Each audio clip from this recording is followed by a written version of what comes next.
Welcome back to your feel-good breakfast show, Expresso on SABC3. Now, for the longest time, I've wanted to be friends with these guys. So I was very lucky because last week, I got to hit the streets of Josie in a Merc E350 V6, and I was cruising down thinking, yeah, now I'm part of the boys.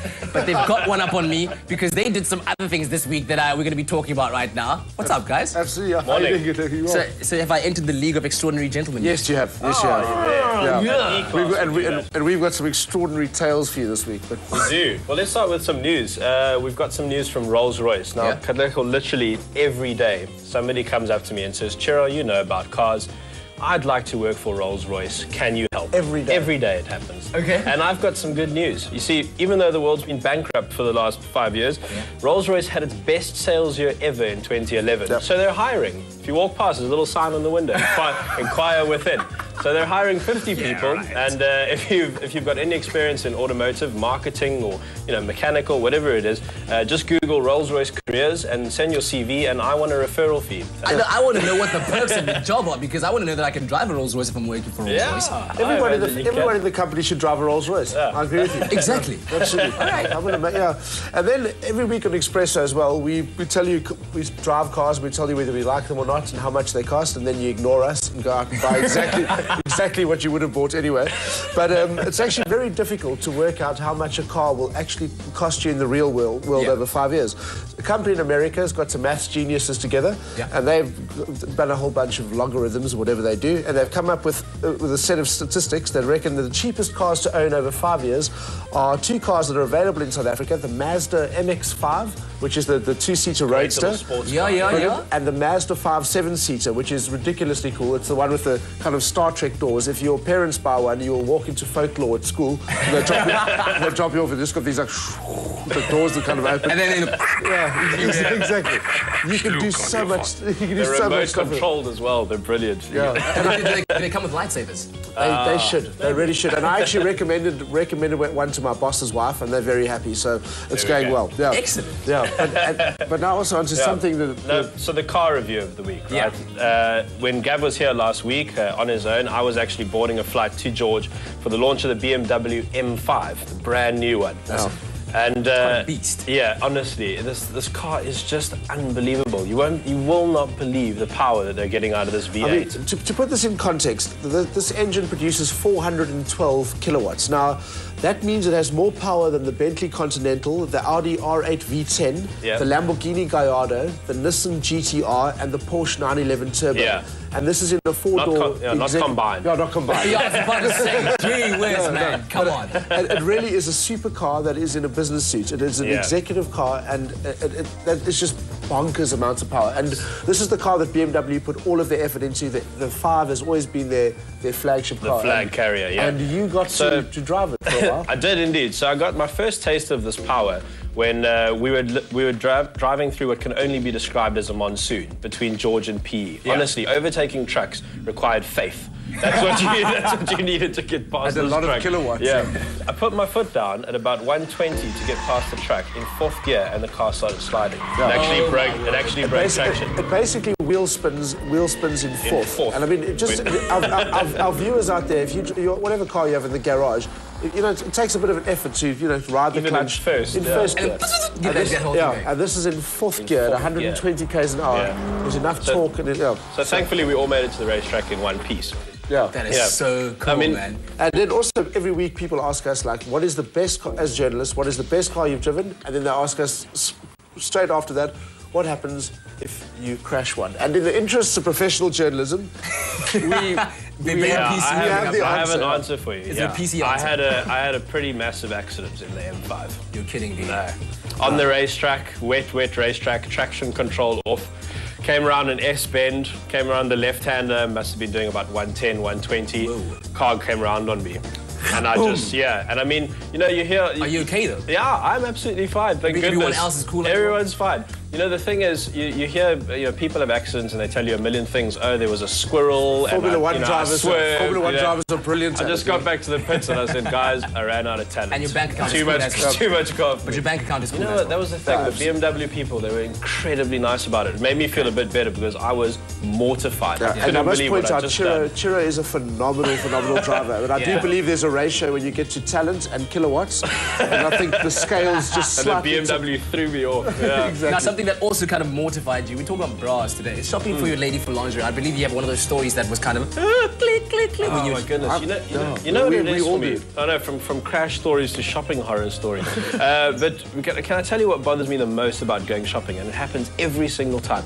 Why can't there just be a man section? Yeah. I want a couch. I want a flat screen TV with a sport on, maybe a scale electric set, give me a Wi-Fi connection, and then, the missus can go off and do whatever she is. So you're not shopping for lingerie for her? No, I just want a man section where I can do this. Have you been there? I've been shopping for a girlfriend. It's the most daunting thing you'll ever do. But you managed. You kind of managed. Okay, all right, well, if you are one of those guys that is having trouble to figure that whole thing out, the conundrum, Kia and Leanne have all the details.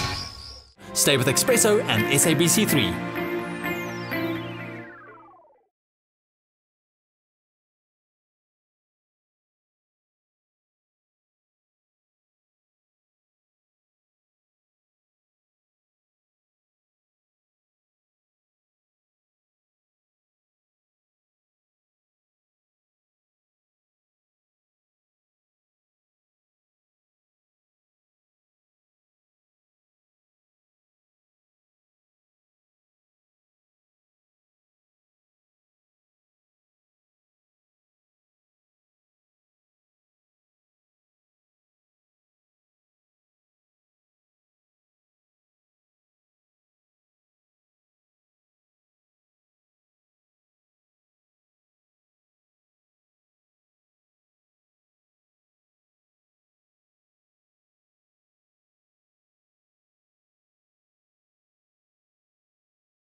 Stay with Expresso and SABC3.